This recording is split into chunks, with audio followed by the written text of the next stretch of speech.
권위자들도 분석을 잘 못 해내. 그러니까 왜냐? 자 보세요. 20대가 다 극우화됐다라고 하면은 20대 남자 여자가 같아야 되잖아. 그래서 성과 막 조회수가 높다든지 반응이 많으면은 너 돈 더 많이 줄게. 그리고 때로는 이제 교장이 직접 너 글 잘 썼더라. 이렇게 야당이 되도 않는 소리 하면 강에 쳐넣어야 된다. 그리고 국내 종북 좌파 척결하는 건 물론 동조 세력도 면밀 점검, 사이버 계엄 가능하도록 계엄법 개정 추진. 노무현 대통령에 대한 모욕, 조롱, 희화화가 다 탄생한 거네. 심리전에서 표적 1호로 삼은 게 누구냐? 바로 노무현 전 대통령입니다. 노무현 대통령 서거 책임이 좌파에 있다는 점 명확히 알릴 수 있는 논리 개발. 아마 많은 분들이 보셨을 텐데 그 유명한 노알라. 노무현 대통령과 코알라를 합성한 게 그렇게 탄생한 거예요. 저것들이 만든 겁니다. 그 사람이 살아도 살아있는 게 아닌 걸로 만들어버렸다. 벽을 뚫든 천장을 뚫든 확실한 증거 갖고 와라. 한마디로 이게 해킹을 하든 사찰을 하든 불법을 해서라도 약점 찾아내라. 대북 공작금을 유용해서 이런 데 쓴 거예요. 탄핵 심판 전 헌재 게시판에 탄핵 반대를 주장하는 게시글이 무더기로 올라와 극우 세력이 매크로 프로그램을 동원해 여론 조작에 나섰다는 의혹까지 제기됐었는데요. 실제로 극우 유튜버들이 포털의 특정 기사에 이른바 좌표를 찍으면 실시간으로 특정 댓글의 추천수가 급증하는 조작 정황이 포착됐습니다. 댓글 수를 제한하는 포털의 대책도 무용지물이었습니다. 5분도 안 돼 갑자기 공수처를 해체하겠다는 댓글이 올라오더니 1분 사이 추천수가 100개를 넘어갑니다. 곧이어 간첩 세력의 쿠데타라며 중국 공산당을 뜻하는 CCP 아웃이란 댓글도 상단으로 진입합니다. 약 20분 만에 상단 댓글 내용들이 다 바뀝니다. 헌법재판소 게시판에 윤석열 전 대통령 지지자들이 매크로를 동원해 위협글을 쓰고 있다는 기사에도 비슷한 일이 벌어졌습니다. 불법을 지적하는 댓글은 갑자기 비추천이 올라가면서 10초도 안 돼 밀려나고 여성 커뮤니티가 매크로를 동원한다며 비난하는 댓글로 바뀝니다. 극우 유튜브 신남성연대가 텔레그램 대화방에서 이 기사들을 콕 집어 이른바 좌표를 찍고 댓글을 바꾸라고 지시한 뒤 벌어진 일들입니다. 좌파들 베스트 댓글에 박혀있는 추천, 우리 비추천이 이겨야 됩니다. 이러한 이야기에 대해서 음모론으로 치부해 왔었다라는 부분을 지적을 하셨는데 어제 그게 약간 이제 보이다 보니까 거의 좀 발끈하십니다. 1년 만에. 오히려 반가워야지. 반가웠습니다. 네. 마인드를 다르게. 그렇습니다. 그러니까 오늘 하지만 시간을 많이 할애할 수가 없습니다. 네. 그래서 핵심만 짚어봅니다. MB가 도대체 국가 권력을 이용해서 어떻게 이대남들 극우화 조작을 했는지 어떤 공작이 있었는지 그리고 그 공작이라고 규정 지을 만한 법적 판단이 나왔는지 이 두 가지만 깔끔하게 전달하면 되겠습니다. 팩트 위주로 언론 방송에 나온 내용만 딱 간략하게 말씀드리고 빠지겠습니다. 일단 첫 번째 사진 보여드리면 두 명의 인물을 기억하시면 됩니다. 한 명이 원세훈 국정원장이었고요. MB 때 국정원장이었습니다. 맞습니다. 그리고 MB 때 국방부 장관을 했던 김관진. 밑에 이제 적어놓기도 했는데 원세훈 같은 경우에 이제 윤석열 정부 들어서서 그 감형 후에 가석방을 받습니다. 그러니까 이때 당시 이제 꼼수 특혜다 이런 논란이 있었고요. 김관진 같은 경우에도 23년에 2년 실형 선고를 받습니다. 근데 그리고 24년 설 특별 사면으로 똑같이 윤석열이 풀어줍니다. 그럼 이들을 왜 풀어주는 것인가? 이거에 대해서 좀 저는 관심 있게 봤었는데 두 번째 사진을 바로 이어가 볼게요. 이때 당시에 이 체계도를 좀 오른쪽 그 상단에 보시면 국방부 김관진 장관이 맨 위에 있죠. 그리고 그 밑에 옥도경이라고 있습니다. 이제 그 사이버 사령관인데 그리고 쭉 연결돼서 청와대랑 또 연결이 됩니다. 그래서 보시면 연재욱 전 사이버 사령관 이렇게 지금 청와대랑 국방부 그리고 앞에 국정원도 말씀드렸고 당정청 경찰까지도 다 연결이 돼서 이들이 온라인 오프라인에서 각종 공작들을 저질렀다 볼 수 있고요. 아니 그 아까 그 MB 때 국정원장을 했던 원세훈, MB 때 국방부 장관을 했던 김관진 이자들은 다 심리전을 했다는 이유로 유죄를 받은 거예요? 받았습니다. 근데 그걸 윤석열이 전부 다 꼼수로 이제 풀어준 거죠. 윤석열은 이제 풀어줬고 그 연재욱 옥도경을 주목할 필요가 있는데 이들이 육사 38기입니다. 근데 육사 38기라고 하면 자연스럽게 떠오르는 사람이 바로 김용현이죠. 이번에 내란의 우두머리 역할을 했던. 그 이제 세 번째 사진을 보여드리면 그럼 김용현은 얘네들이 어떤 능력을 갖고 있는지를 알았나 보네요. 그렇죠. 실제로 그래서 그 응원 편지를 그때 38기가 다 같이 보냈습니다. 네. 그 한 명 빼고 다 응원했던 그 연재욱 옥동경도 같이 응원했다는 거예요. 김용현을 맞습니다. 그리고 보시면은 이런 식으로 그 64 38기가 어떻게 연관이 돼 있는지 이것도 이제 그냥 기사 조금만 찾아보시면 다 나오고요. 이제 네 번째를 보시면 굉장히 치밀한 조직도가 또 보입니다. 보시면은 이제 국정원 그 맨 위에 있고 그 밑에 심리전단이 있고요. 그 아래에 산하 파트장 막 30개 팀이 있습니다. 무려 3,500명의 댓글 부대들이 있었고요. 그리고 별도의 또 사이버 외곽 팀이 있어요. 외곽 그 외주를 준 거죠. 이런 식으로 당시 가장 영향력이 있던 아고라 그리고 오늘의 유머 이런 커뮤니티 이런 데를 말 그대로 박살내겠다 이런 각오로 실제로 실전에 투입을 시킵니다. 여기 이제 국정원 특활비가 쓰이고요. 그리고 이제 6번째 사진으로 가보면 자 우리 잠깐만요. 우리 영희 씨 지금 따라오고 있어요? 이게 굉장히 중요한 얘기야. 다른 방송 가가지고 이 얘기를 전파하셔야 돼. 지금 이게 어디에 시작되고 있냐면 지금 이대남들이 극우화가 많이 돼 있단 말이죠. 그건 알죠. 근데 그거를 분석을 못해요 사람들이. 대한민국의 아주 유력한 권위자들도 분석을 잘 못해내. 그러니까 왜냐? 자 보세요. 20대가 다 극우화됐다라고 하면은 20대 남자 여자가 같아야 되잖아. 다 극우화돼야 되잖아. 근데 여자는 극우화가 안 됐어요. 남자만 됐단 말이야. 왜 남자만 극우화가 되냐? 이걸 설명을 똑 떨어지게 할 수 있는 사람이 없단 말이야.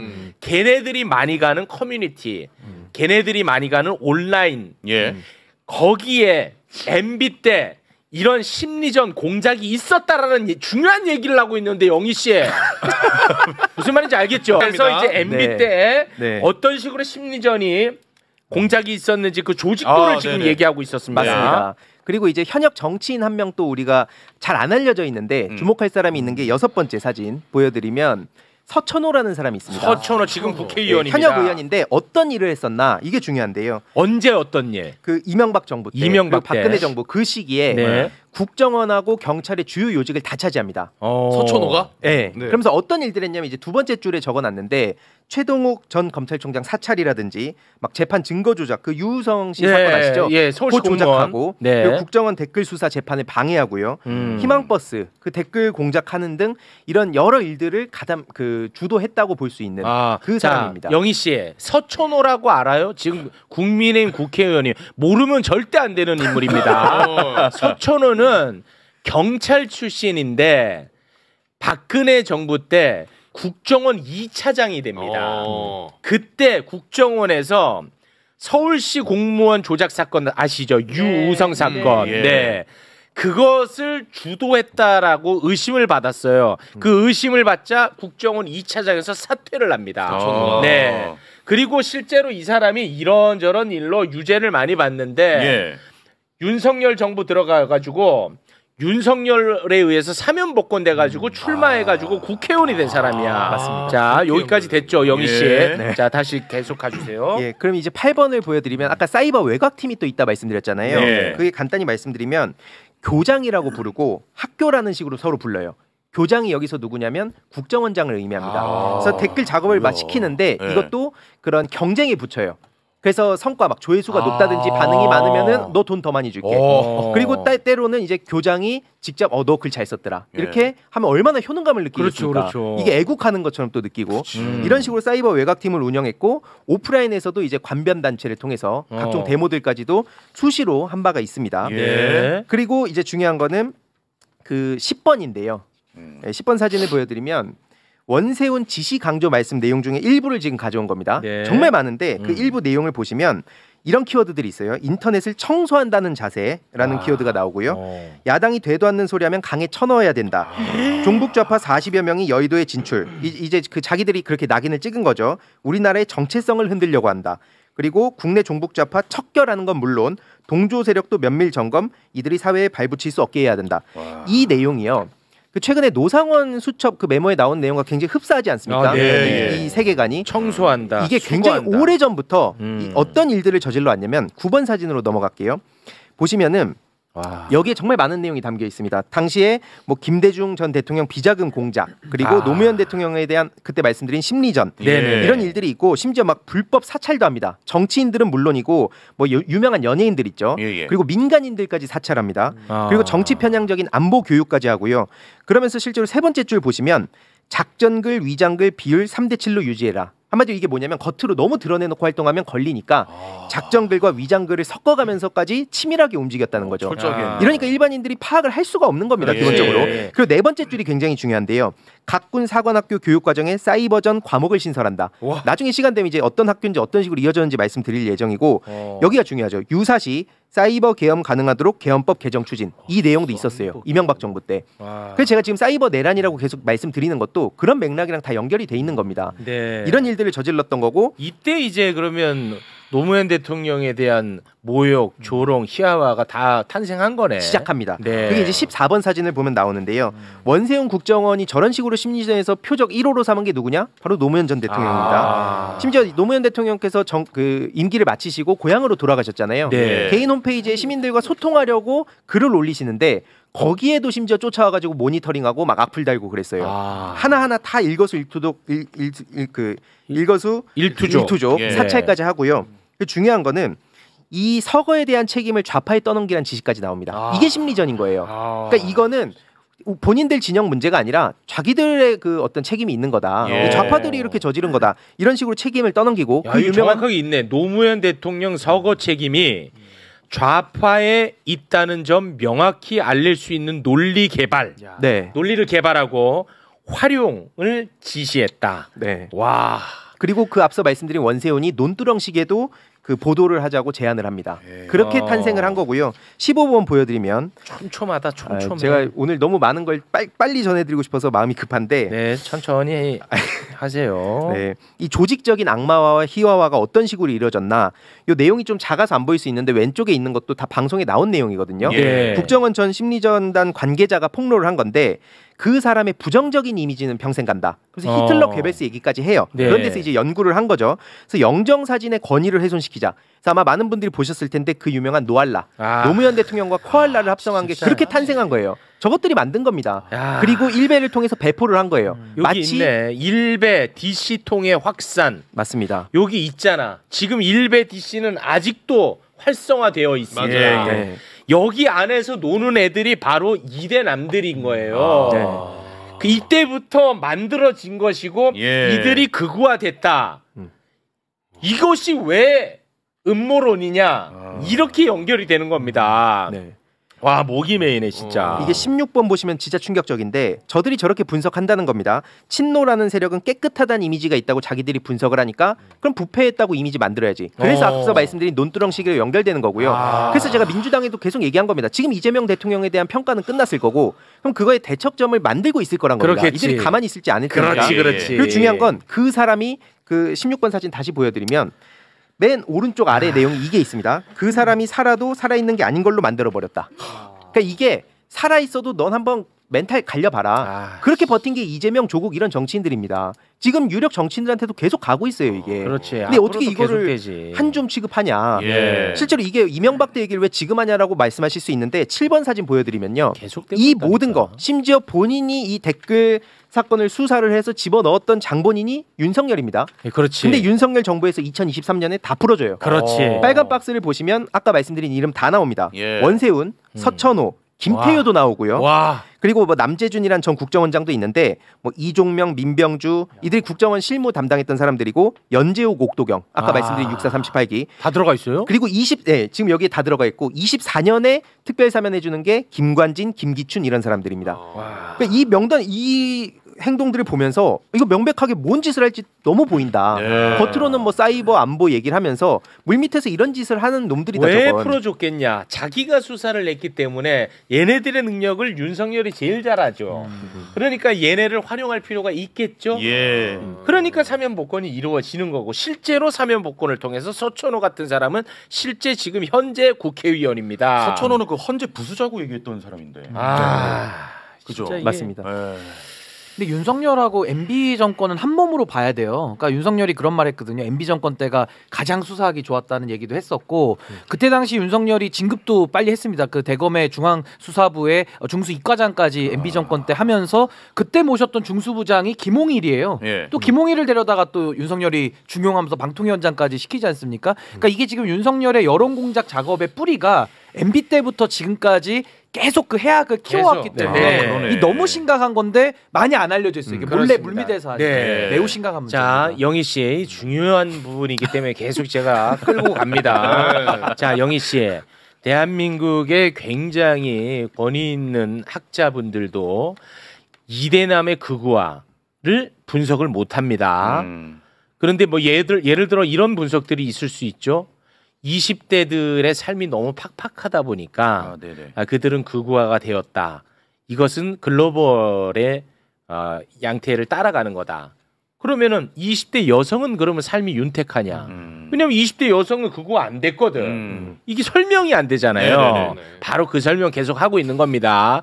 이대남들이 즐겨 모여서 노는 곳, 그런 커뮤니티를 중심으로 해서 극우화가 매우 계획적으로 진행이 되었고 지금도 진행되고 있다라는 사실. 이게 몇십 년 동안 이렇게 돼왔다 이해요? 그렇습니다. MB 때부터. 지금도 MB 진행 때부터? 중이다. 지금도 2008년부터 지금까지 한 17년 정도 쭉 지속이 됐던 거고 11번 사진을 보여드리면 이런 게 굉장히 중요한 내용입니다. 국정원의 특수 공작이 뭐냐면 예술계 탄압하고 이런 짤 같은 걸 만드는 건데 보시면 이제 문성근 배우님 있으시잖아요. 워낙 영향력이 크시다 보니까 거기도 건드립니다. 그래서 합성 사진을 만들어요. 근데 처음에 그 합성 사진을 만드는데 너무 고급진 거죠. 그러니까 이걸 보면서 이거 전문가들이 작업한 거 티가 나겠다 싶으니까 두 번째 줄에 적어놨는데 산티나게 해라. 마치 일반 유저들이 만든 것처럼 이걸 좀 산티나게 다시 바꿔라. 그렇게까지 치밀하게 움직이는 것들입니다. 치밀하네. 지금 저도 이제 시간이 없어서 이거 되게 일부만 지금 전해드리는 건데 이따가 또 뒤에 나오시겠지만 유시민 작가님 막줄 내용 나와 있거든요. 김장겸 보도본부장 당시에 이제 박근혜 정부 때예요. 그때 이제 무한도전이 또 영향력이 크니까 그런데 또 압박도 엄청 하고요. 총선 관련 토론 프로그램에 유시민 작가님 출연 막아라. 이제 정규재 씨를 추천하고 막 그런 일들까지 뒤에서 다 벌였던 사람들입니다. 그리고 중요한 거는 이제 12번 사진인데요. 대북 공작금을 유용을 해서 어디에 쓰냐면 야당 정치인 탄압하고 연예인, 민간인들 막 사찰하는 데 돈을 씁니다. 그러면서 팀까지 나눠요. 내사팀, 사이버팀, 미행감시팀. 특히 미행감시팀의 워딩이 충격적인데 벽을 뚫든 천장을 뚫든 확실한 증거 갖고 와라. 한마디로 이게 해킹을 하든 사찰을 하든 불법을 해서라도 약점 찾아내라. 이걸 지시를 한 겁니다. 이걸 대북 공작금을 유용해서 이런 데 쓴 거예요. 그러면서 민주노총, 전교조 끊임없이 악마화하고 지금도 계속 악마화하고 있잖아요. 그래서 맨 밑에 줄에 적어놓은 건 그 아고라에 양심 교사로 이렇게 조작을 해서 글을 올리고 이들의 뭐 실체를 폭로합니다. 뭐 이런 식으로. 그러니까 지금 예를 들어서 이제 뭐 전한길 씨 같은 사람들이 뭐 나 원래 노사모였는데 뭐 이런 거 있잖아요. 그런 방식. 이게 되게 올드한데 계속 먹히는 거죠. 나 이재명 대통령 지지자였는데 이제 조만간 1, 2년 뒤에 엄청 쏟아질 겁니다. 맞아. 그걸 우리가 알고 대응해야 된다. 맞아. 야, 진짜 이러한 조직적 움직임이 없으면 이렇게까지 다른 나라랑 비교해봐도 우리나라가 이대남들의 극우화가 굉장히 심해요. 그럼 왜 노무현이라고 하는 사람을 타겟팅한 거야 그러면? 그 MB 때는 가장 활용하기가 좋았으니까. 저는 그렇게 표현을 합니다. 뭐냐면 이게 큰 세계관으로 나눠보면 아주 쉽게 승리한 게 정의다. 이게 소위 뉴라이트 세력들이 맨날 미는 거잖아. 이기면 장땡이야. 이준석 씨도 사실 그런 세계관인데 그 반대된 게 딱 노무현 대통령이거든요. 정의가 승리한다. 그래서 그 엄청난 연설이 되게 화제지 않았습니까? 그 세계관을 박살내려고 한 거죠. 그래서 막 아예 그냥 그 뿌리를 뽑겠다는 각오를 하고 저들이 저렇게 달려든 거거든요. 그래서 저희가 근데 지난번에도 이런 얘기를 하니까 댓글에서 그리고 저의 카톡으로 굉장히 분노하면서 연락 주신 분들이 뭐냐면 너 그러면은 뭐 레디컬 페미 너 옹호하냐?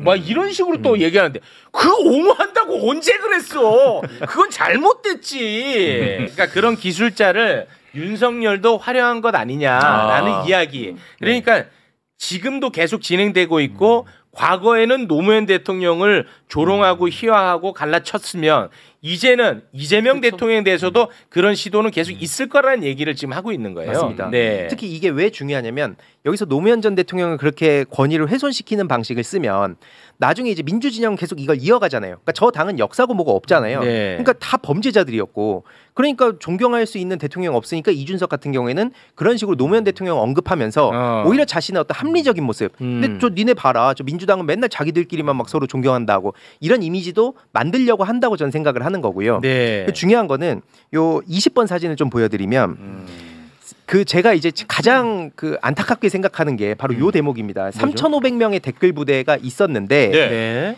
이 댓글 부대를 제가 6년 전에 당에 합류하면서 당정청 엄청 돌아다녔어요. 요 얘기 전하려고. 요거 찾아야 된다. 예.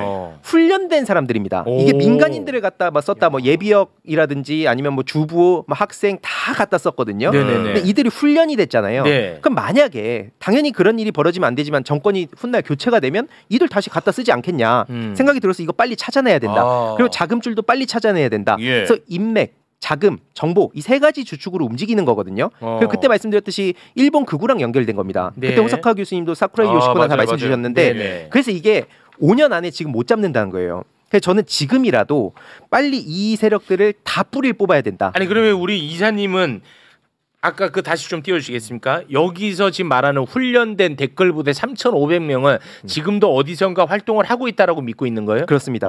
왜냐하면은 윤석열이 실제로 그 이명박 그 정부 때 국정원, 국방부 이런 데서 그런 작업했던 사람들 다 풀어줬잖아요. 그럼 거기에 그 주변 그 네트워크들을 끊어내고 왔겠냐. 새로운 사람들 훈련시키지 않거든요. 이미 이런 걸 다 익숙하게 받아들이고 여기서 전문적으로 활동하던 사람들. 실제로 조금만 찾아보면은 그 한때 논란이 됐었던 몇몇 댓글 공작 사람들 있잖아요. 그 관여된 사람들. 다시 막 윤석열 정부 들어서서 국정원에 돌아왔다 이런 얘기도 보도 나와 있습니다. 이 사람은 지금도 그럼 돈을 받고 할 수도 있어요? 그걸 이제 찾아야 된다는 거예요. 근데 그걸 이제 일본 쪽을 좀 의심하고 있는 그런 자금을 짰다 보면 그렇습니다. 그리고 양지회, 양우회 이런 데는 특히 이제 막 워낙 그 보안에 좀 쌓여 있다 보니까 네. 일반적으로 우리가 찾기가 힘듭니다. 국회에서도 이 컨트롤이 쉽지가 않아요. 그래서 저는 이거는 법적으로 그 제도를 개선할 필요가 있다. 네. 이거 안 찾으면 계속 되겠네요. 그렇습니다. 맞습니다. 실제로 그 일본의 극우 단체 네. 굉장히 영향력 있는 일본의 극우 단체가 대한민국 뉴라이트를 주목해가지고 거기에 이제 지원했다는 거 매불쇼가 한번 그 이야기 나누지 않았습니까? 네.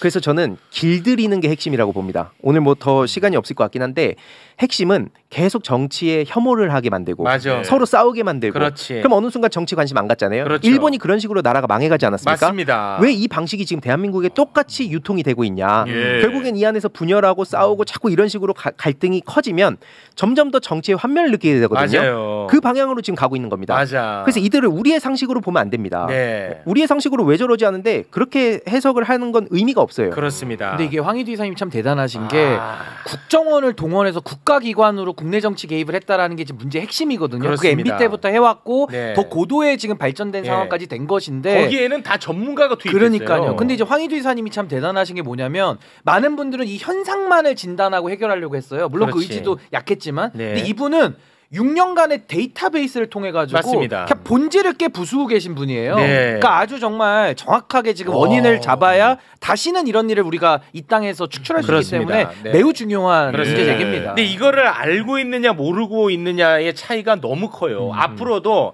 지금은 이재명 정부가 허니문 기간이잖아. 예. 뭐만 해도 뭐 박수 치고 이런 분위기란 말이야. 한 달도 안 되는데. 조금만 지나잖아. 바로 예를 들면 아까 너무 좋았어요 그거. 이재명 지지자인 척 하면서 때립니다. 예. 그러면서 나는 돌아섰다. 이렇게 이제 시작되는 거예요. 맞습니다. 그러면 거기에 평소에 이런 사실을 몰랐던 분들은 그런 게 막 너무 많아. 댓글에. 야, 이제는 이재명도 끝났네. 그렇지. 이렇게 생각된다니까. 그게 심리전이죠. 심리전. 이게 네. 심리전이야. 사이버 내란. 이놈들아 네. 좀 이걸 알고 있으라는 거야. 그래서. 네. 심지어 이제 한 번 더 들어가서 어떤 식으로 하냐면 그러고 선빵 치는 유저들이 좀 있더라고요. 네. 나도 작업 세력이냐? 먼저. 선빵. 네, 거기까지가 그래요? 그들도 학습 효과가 있어요. 아, 진짜요? 네. 발전하는 몇몇 제가 최근에 이제 fem코 유저에 대해서 진짜요? 몇 개 이제 추적하던 걸 일부 공개를 했는데 예. 나머지 계속 추적 중인 그냥 저 혼자 보는 그런 계정들이 좀 있거든요. 네. 그런 거 보면 먼저 자기가 이렇게 분탕 친 다음에 그다음에 선빵 쳐요. 나도 작업실이라고 하겠네. 예를 들어서 1배가 막 1배 글 남긴 다음에 야 이거 나도 1배라고 몰아가겠어. 이러면 사람이 심리적으로 너 1배지라고 못 하잖아요. 그렇지. 그런 것까지 지금 가는 겁니다. 야, 굉장히 이거 고도화되고 어렵다. 있어요. 근데 알고 어려워요. 있어도 당하겠어. 네. 이게 그래서 일종의 저는 게임 전략 전술과 비슷해요. 실제로. 황희두는 오늘부터 자지 않겠습니다. 아니 진짜. 진짜 펜코 속에 잡아야 돼요. 왜냐하면 이거는 봐봐요. 이거 언론에 나오는 얘기도 아닙니다. 예전에 뭐 다 나왔던 얘기긴 하지만 지금 주류에서 다루지 않아요. 그래서 지금 방송을 아주 열심히 활동하고 있는 분들도 이런 사실을 몰라요. 몰라. 구독과 알림 설정은 많은 힘이 됩니다. 더욱 좋은 영상으로 보답하겠습니다. 최근에 이제 김건희 입원했잖아요. 네. 아산병원에 입원해서 이제 봉지욱 기자도 그 얘기를 했죠. 그 입원에 도움을 준 사람이 누구다 하는 게 거기서 중요 보직을 한 의사라고 사실은 입원하자마자 그쪽에 이제 내부에서 제보가 잘 왔었고 아는 의사가 있었던 거예요? 그냥 김건희 패밀리라고 표현을 해요. 그 사람들이. 예, 그래서 그렇구나. 그분은 다른 과예요. 지금 입원한 데랑 호흡기로 과인데. 갔다가 정신과로 갔잖아요. 그런데 그거랑 다른 과인 의사예요. 그분이 힘을 썼다? 예, 그분이 라는 내부 제보가 있어요? 예, 산부인과가 입원하자마자 왔던 제보예요. 산부인과가 아니라 정신과였다고? 산부인과 호흡기 내과라고? 호흡기 정신과로 갔는데 그거랑 다른 과입니다. 다른 과. 중요 보직을 아산병원에서 하신 분이고요. 그분 때문에 글로 간 것이다. 네네. 그리고 이제 그 김건희 씨 관저팀이라고 있었습니다. 한남동에 그 비서 과장급이 이제 3명이 있었죠. 그리고 밑에 행정관 김모, 장모 등등의 행정관이 있는데. 제 지인이 일일이 전화를 해봤죠. 지금 이 상황에 대해서 어쩐지 딱 한 사람이 받았어요. 병원에 입원한 상황 이런 상황들을 물어보려고 이제 전화를 했었죠. 딱 한 사람만 통화가 됐고 나머지 지금 건진 2라고 나온 거 있잖아요. 건진 2라고 나온 게 이제 번호가 0109 땡땡땡으로 시작되는데 9 땡땡땡 8 땡땡으로 되는 번호인데 이명수 씨가 7시간 통화할 때 쓴 번호예요. 네네. 그 번호는 다른 사람으로 바뀌어서 그분은 아주 자기 그 읍소를 하고 있어요. 제발 자기한테 전화 좀 안 오게 해달라고. 그런데 한 사람은 이제 조땡땡 그 과장이 받았는데 비서관이 받았는데 그 여기 저희 도서관이거든요. 전화를 못 받거든요 하고 얼른 끊고 그래서 다 지금 답변을 거부하고 있는 그런 상황입니다. 전체적으로 답변을 거부하고 있다는 내용이 아무 내용이 아니잖아 그럼. 전부 피하고 있고 건진과 김건희 그 강릉 아이 관련해서 이제 강릉에서 드디어 이제 시민들이 폭발하기 시작해서 희림하고 이제 그 건진 딸이 이제 이걸 건진이 선물로 주려고 그랬다 이런 걸 저희가 이 자리에서 말씀드린 적이 있잖아요. 그러니까 이제 강릉 쪽에서 이게 불이 붙기 시작하고 있습니다. 제가 의원님한테 여쭤보고 싶은 게 지난번에 짧게 한번 여쭤보긴 했는데 민주당에 와서 이제 민주당 각 조직만의 문화가 있잖아요. 당연히. 그러면 국민의힘도 오래된 정당이고 민주당도 오래된 정당이니까 오래된 정당 나름의 문화가 따로 있잖아요. 네. 그 몸에 배어 있는 차이가 있죠. 어떻게 다릅니까? 제가 민주당 그 입당한 지가 얼마 안 돼서 아직 민주당을 잘은 모르죠. 속속들이는 모르지만 모르는데 약간 차이는 있는 것 같아요.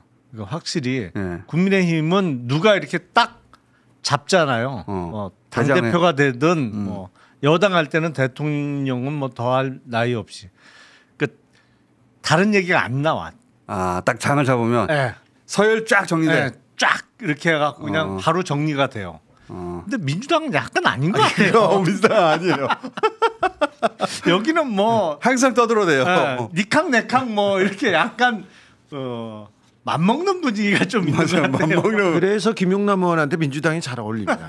전 그 생각이 항상 있었어요. 그런 얘기를 드린 적도 있었어요. 그랬지. 네. 그 얘기 제가 예전부터 많이 드렸잖아요. 의원님은 민주당과 어울리는데. 왜? 네. 맞아요. 오래 헤맸어요. 네. 오래 헤맸어요. 잘 오셨어요. 자, 지금 김용현 그 이틀 연기한 거 요 앞 시간에 우리 법조 출신들은 여기서 법조 출신 2분이나 있구나. 그거 큰 문제 아니다고 했는데 어떻게 보세요? 김용현 그 25일? 신문을 추가 기소해가지고 원래는 어제 예정돼 했었어야 하는데 내일로 미뤄졌는데 어제 한 거 너는 25일 날로 미뤄져서 그때 그 이상하 변호사인가?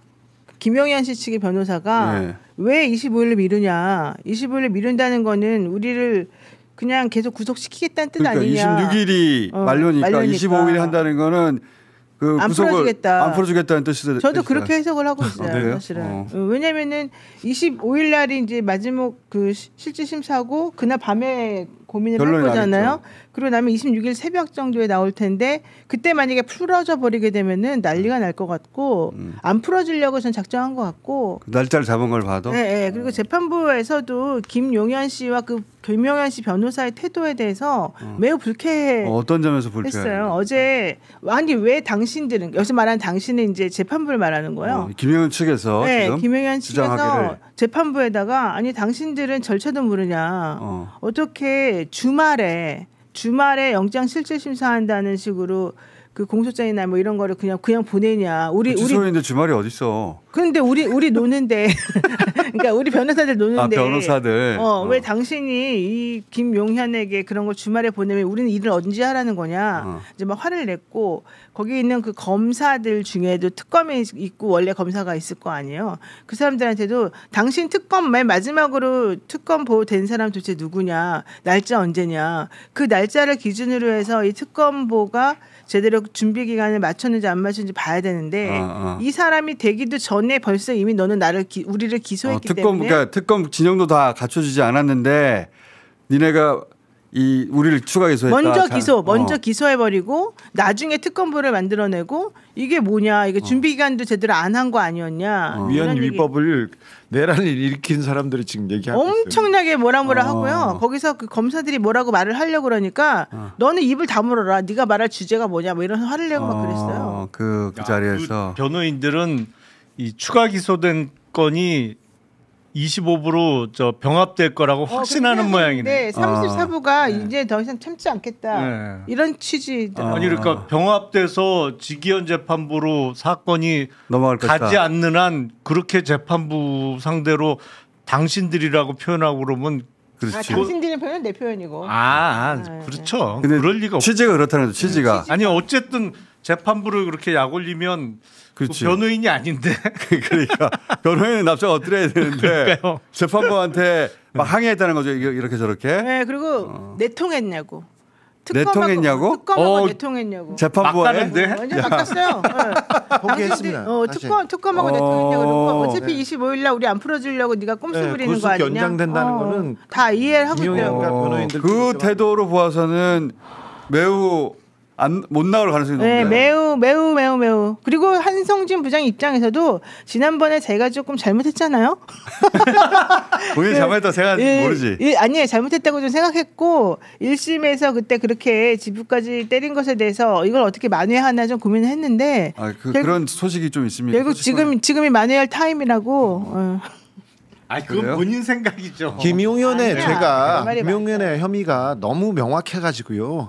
그냥 심플하게 영장이 나옵니다. 김용현이 못 나오는 순간 나머지 모두 다 못 나오는 거거든. 그렇죠. 첫 물꼬니까 굉장히 상징적이죠. 아니 그리고 못 나오는 게 너무나도 당연한 거예요. 사실은. 그렇지. 근데 지금 것은 검찰 너무 믿는 구석 검찰이 있었기 때문에 김용현이 큰 소리를 치고 우리가 보석 얘기가 나오는데 김용현 안 나오겠다 했을 때 그래도 김용현이 바로 나올 것이다 생각을 하기도 했지 않습니까? 그런데 그거는 김용현 측에서는 검찰에서 추가 기소나 전혀 움직임을 하지 않는다는 확신이 있었기 때문에 그랬는데 특검이 들어올지는 몰랐고 김용현도 뺀 얘기입니다. 근데 어떤 점쟁이가 그랬대요.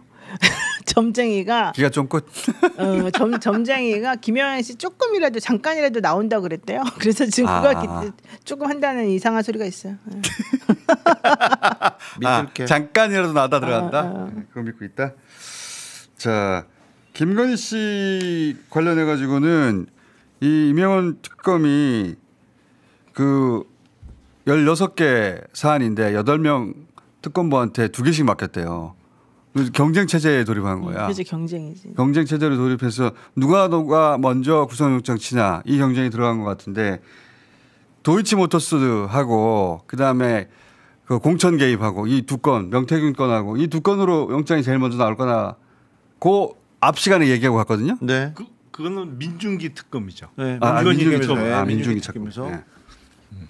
근데 그 부분은 수사가 다 돼 있기 때문에 그렇죠. 불러도 그냥 처리하면 됩니다. 신병을 먼저 확보하고 수사를 이어가느냐 아니면 나중에 부르느냐 이게 지금 판단이 다를 텐데. 그리고 저 얘기 있던데 그 찐윤 한 20, 30여 명 네가 한번 얘기했잖아. 주진 기자 얘기했는데 찐윤 20, 30명이 결사항전의 자세를 취하고 있다. 네, 몇 명이 있어요. 그런데 결사항전이라고 해도 큰 잡음도 못 만들어내고 그냥 사라질 거는 가능성이 높아요? 네, 가능성은 높습니다. 그런데 움직이겠다고 생각하고 뭐 모이고 그 다음에 어제 동을 튼 사람이 있습니다. 어제 글을 쓰기 시작했는데 뭐라고 썼어요? 권순정이 뭐 기소하고 수사를 분리하는 것은 국가의 재앙이 될 수도 있다 이런 취지로. 그런 거 들리지잖아요. 그런 거. 네, 처음으로 얘기했어요. 이프로스가 너무 조용했지 않습니까? 그렇죠. 계속 조용했죠. 이렇게 조용한 이프로스가 그 검찰들이 글 쓰는 방이 있습니다. 그런데 조용했는데 권순정이 먼저 썼는데 몇 명 지금 순서를 받아놓고는 있습니다. 아, 글 쓰자. 네. 해가지고. 그리고 무슨 일이 있어 그게? 외부 교수들까지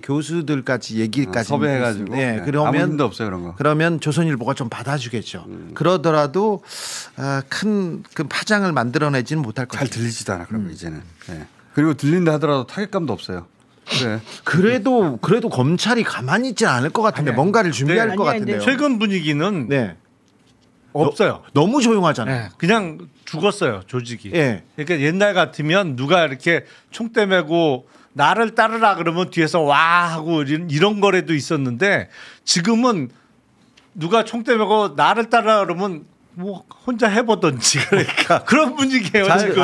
안 돼. 근데 검찰이 조직이나 검찰 이름이 사라진다 이런 얘기를 이러면 어디까지 우리 얘기 주장을 해야 된다 이런 얘기도 없어요. 그러니까 검찰이 내부적으로 이렇게 생각하고 있대요. 검찰 개혁의 중요 쟁점을 얘기를 하면서 검찰이 공소청으로만 기능하되 기소 여부 결정을 위한 최소한의 수사권을 부여받을 수라도 있을지 아니면 그 수사권마저도 인정받지 못하고 경찰의 보안수사 요청 권한만 인정받을지 실제 수사 현실을 감안하면 이렇게 되면 문제가 많이 커질 수밖에 없는데 이 검사장의 지위를 그냥 진급 개념이 아닌 보직 개념으로 해가지고 완전히 일반 검사 취급을 또 하면서 하는 방향도 지금 논의가 되고 있어서 검사들은 거의 이런 상황이 되면은 포기 상태다. 이런 얘기들이 지금 있고 그래서 아직 막 들끓어 오르고 이런 걸 못 한다는 거예요. 근데 20명 특공대 같은 사람들이 모여가지고 얘기를 했는데 그 안에서는 어떤 얘기가 나왔냐면 한 1년의 유예 기간이 있지 않습니까? 그 1년 유예 기간 주면 안 돼. 그렇지. 1년 유예 기간이 있으니까 그 안에 반전 포인트는 분명히 생긴다. 그러니까 1년 동안이면 정치적 여러 가지 이슈가 있을 수 있고. 그래서 시간이 있기 때문에 누군가 하나 기회가 올 거다 해서 뭔가를 만들어야 된다. 이 준비는 해야 된다. 일단 그 사람들은 다 수사하고 상관없는 부서로 부서로 보내버려야 되고 권한이 없도록. 너무 잔인하다. 다 흩어놔야 되고 주요 보직 다 차지하고 있잖아 지금. 다 흩어놔야 되고 아니 자기한테 수사권이 없는데 그런 자리가 아닌데 할 수 있는 거는 떠드는 것밖에 없잖아. 떠드는 거 가지고는 안 돼요. 검찰은 예를 들어서 김민석 총리 후보자 기소해버려. 그런 일이 벌어졌을 때 진짜 사태가 벌어지는 건데 그런 자리에서 다 빼야 돼. 예. 기소만 했지 또 움직임은 또 없어요. 아니 그게 배당만 했지. 아직 눈치 보겠지. 될 수 있는 분위기가 아니에요. 상황이 그렇지 않아. 그런 자리에서 다 빼버리고 최대한 빨리 정리해야 돼요. 그래도 너무 조용해요. 저는 좀 나 같아도 조용하겠다. 아니 저는 조용한 게 좀 뭘 좀 도모하는 게 아니라 그렇죠. 그냥 그 만나서 얘기를 해보니까 이해는 되더라고. 그러니까 거의 자포자기야 지금. 수단이 없잖아요. 네. 수단도 없고 뭐랄까요? 그거를 하기에는 그동안 윤석열 정부를 거치면서 검사들도 약간 마음이 많이 떠났었다. 이렇게까지 하나 맞아. 심했다. 그때도 이렇게까지 하나 얘기 있었어요. 어떻게 하려고 이렇게까지 하냐고. 그때 그리고 고발 사주권 있지 않습니까? 이번에 공수처에서 다시 수사하기로 했는데 고발 사주에 개입했고 그다음에 그걸 덮는 과정을 보면서 검사들이 굉장히 자괴감을 느꼈다. 고발 사주권을 중요하게 얘기하더라고요. 그렇지. 자기들 입장에서는 그랬겠지. 딱 봐도 아는데, 그렇지. 딱 봐도 시켰는데 윤석열이 시켰는데 그래서 지금 대검 라인이 움직였는데 그거를 국민의힘한테 고발 사주를 시켜가서 다시 받아가지고 어쩌고저쩌고 하는 게 다 윤석열, 한동훈, 손준성, 그 라인을 그 라인을 위해서 한 짓이잖아 이게. 예. 그리고는 그 나중에 이제 창피하기도 하고 덮는 과정도 지저분했지. 예, 해서 어제 독직 폭행이 뭐야? 독직 폭행이. 그러니까 어제 검사들 너무 조용해서 검사들만 쭉 이렇게 만났는데 근데 아무튼 뭔가를 도모하려는데 뭔가 도모를 하려는데 잘 뾰족하진 않아요. 내부적으로는 형사부 있잖아요. 형사만 전담을 했던 형사부가 이 타임에 우리가 잡아야 된다는 생각을 좀 하고 있어요. 아, 형사부가? 네. 왜냐하면 그럴 수 있겠다. 검찰은 형사부가 중심이 돼야 되는데 수사가 중심이어야 되죠. 그러니까 그동안 너무 특수부가 그냥 되도 않는 특수부가 너무 이렇게 됐다. 오히려 잘 됐다 이렇게 보는 분들도 많더라고요. 그래요. 자, 최근에 국민의힘 요거 한번 김영남 의원께 여쭤보고 국민의힘에서 나오는 메시지를 보고 있잖아요. 여기는 아직 그 대선 때 내란 상태에 그대로 머물러 있더라고. 그때도 당권 경쟁이었고. 말하는 걸 들어보면 여전히 그냥 그 상태로 머물러 있어요. 이재명 대통령 빨리 재판받아라. 5년 있다 재판받아. 이게 무슨 의미가 있어요? 5년 있다가. 선거법 100만 원 나와봐야 무슨 의미가 있냐고 나중에. 그게 제일 중요하다니까. 지금 윤석열과 그 아크로비스타 그룹은 그게 제일 중요하대요. 그리고 5년 후에 재판받으세요. 네. 이거는 대선 때나 유용한 구호지. 지금으로서는 실제로 아무런 의미가 없잖아요. 그리고 뭐 51% 지지를 못 받았다 이런 거 무슨 의미가 있어? 그러면 당선이 바뀌나? 51% 지지를 저기 윤석열이 받고 있다, 김용현이 받고 있다. 그 사람들은 그렇게 생각해요. 아직. 그러니까 결국 아무것도 바꿀 수 없단 말이지. 이런 주장으로는 사람들 마음에 와닿지도 않고. 그러니까 그 상태는 이전 상태로 그대로 있는 거거든요. 아니 왜냐하면 국민의힘이 수도권 중심 정당이 아니고 영남 중심 정당이기 때문에 그래요.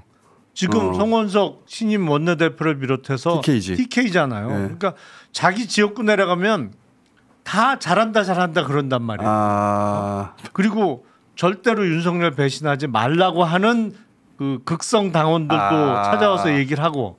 근데 그 사람들 입장에서는 자긴 그래도 돼요. 대선 결과 나오면 딱 제일 먼저 보는 게 뭐냐면 자기 지역구에서 자기 당 후보가 몇 % 득표했는지부터 본다고요. 까딱 없어. 까딱 없어. 자기가 까딱 없다는 얘기죠. 그렇죠. 그렇기 때문에 그래요.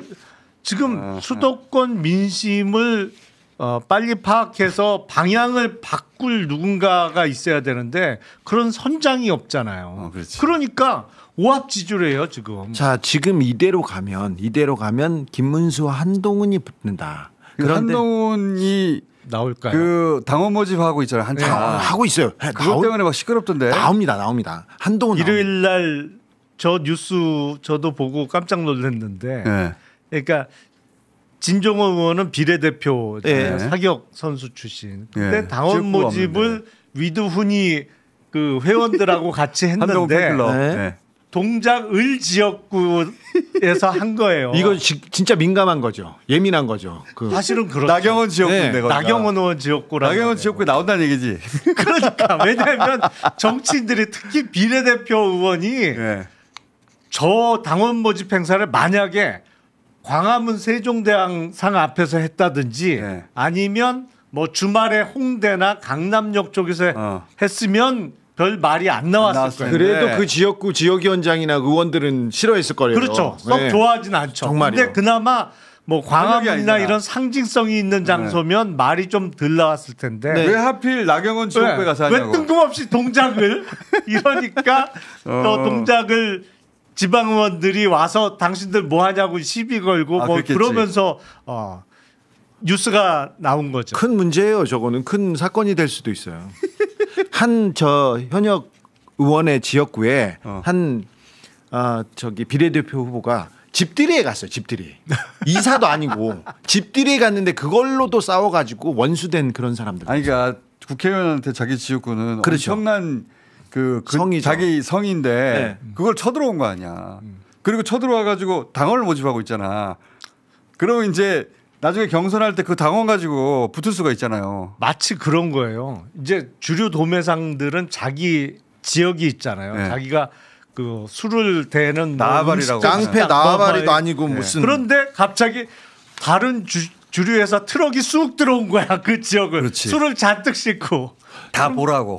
지금 근데 나경원이 지난주에 이런 얘기를 했지 않습니까? 그 지난 대선 때 나왔던 사람들 다 나와서 그 당권 경쟁을 해야 된다면서 이낙연, 손학규 얘기까지 했어요. 근데 그 얘기를 이낙연 전 대표를 영입해가지고 비대위원장으로 두려고 하는 구상이 있는 거 아니야? 이 얘기가 그 서초동 아크로비스타에서 윤석열 주변 사람들이 지난주에 했던 얘기입니다. 이낙연 영입해가지고 그렇죠. 비대위원장 만들어라. 자, 김문수하고 한동훈인데 김문수가 한동훈을 막을 수도 있을 것 같은데 김문수가 우리 얘기 안 들었잖아. 그렇지. 우리 얘기 안 들었잖아. 그렇지. 그 얘기를 하면서 이낙연은 어떠냐 이 얘기가 이낙연은 어떠냐 아크로비스타에서 나오고 그 다음 날 그걸 가지고 들고 다니면서 얘기하는 사람들이 분명히 있었어요.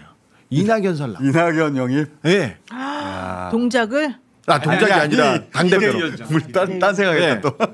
자, 국민의힘 비대위원장으로 이낙연 전 대표를 영입해가지고 세우자 이런 얘기를 지금 코아에서 하고 있다는 거 아니에요? 안철수 그리고 나경원으로는 절대 안 되니까 영향력도 없으니까 한동훈을 잡으려면 이낙연 좀 돼야 된다 이 생각을 하고. 나경원 의원은 도대체 뭘 어떻게 하겠다는 거야? 지금 너무 선수도 높고 거기서 이제 나와야 되고 자기 갈 데도 없고 그렇지 않아요? 근데 이번에 완전 망하지 않았어요? 너무 많이 소진됐지 이미지가. 원래 망한 분이신데 그런데 근데 절대 포기를 못 하잖아요. 기회가 몇 번 있었는데 다 망했잖아. 다 놓쳤지. 아니 그러니까 서울시장 선거, 당대표 선거 이른바 큰 선거에 연속 도전을 했다가 계속 실패한 게 뭐랄까 이제 때 되면 나온다. 그렇죠. 이런 이미지가 좀 쌓인 게 아주 나쁘죠. 크죠. 본인으로서는 이제 데미지가 크죠. 명태균 때문에 졌다고 이렇게 하면서 자기는 또 열심히 또 당권 도전하고 있어요. 그러니까 몇 번째냐고 이게 도대체. 아니 그 장이 서면 나오시는 분이니까. 몇 번째냐고. 근데 이낙연 설이 있습니다. 이거 좀 심각하게 봐야 돼요. 심각하진 않아요. 심각하지 않다. 사소하게 볼게요. 하여튼 야 이낙연 거기까지 갔어요. 대표 설마 거기까지 갈까? 네. 거기까지. 김문수 손들어 준 것만 해도 충격적이었는데 거기까지 갈까? 근데 이낙연 전 대표는 뭘 어떻게 하겠다는 거예요 앞으로 이렇게 망가져가지고. 그게 없어요. 그 없죠. 네. 어디 가서 고향에서도 아무한테 동정을 못 받는 분인데 어떻게 하겠어요? 그렇게까지 갈 이유가 없는데. 전혀 없었는데. 예, 인생 말게 이게 뭐야 이게. 그래서 지금 국민의힘 광인이 되면 안 돼. 선거 광인들 정말. 아니 이낙연 전 대표 얘기하니까 그거 생각나네. 마지막 유세 때 왜 후보보다 마이크를 오래 잡았잖아요. 김문수 무대에 올라가가지고 본인이 계속 그런 무대가 오랜만이잖아요. 아니 그러니까 그게 얼마나 그리웠겠어요 이게. 그래가지고 김문수가 연설을 못 하고 마지막 연설을 끝냈죠. 마지막 8분 남겨놓고 혼자 다 떠들어가지고. 그런 분이세요. 뭐. 아유 정말 안타깝다. 더 이상 가면 안 되는데 이분도 그러시면 안 됩니다. 설마 거기까지 갈까? 아니, 그러시면 안 됩니다. 이낙연 민주당 당대표인데 거기 가서 비대위원장을 할까? 설마. 그러니까요. 그럴 수도 있어요. 근데. 구독과 알림 설정은 많은 힘이 됩니다. 더욱 좋은 영상으로 보답하겠습니다.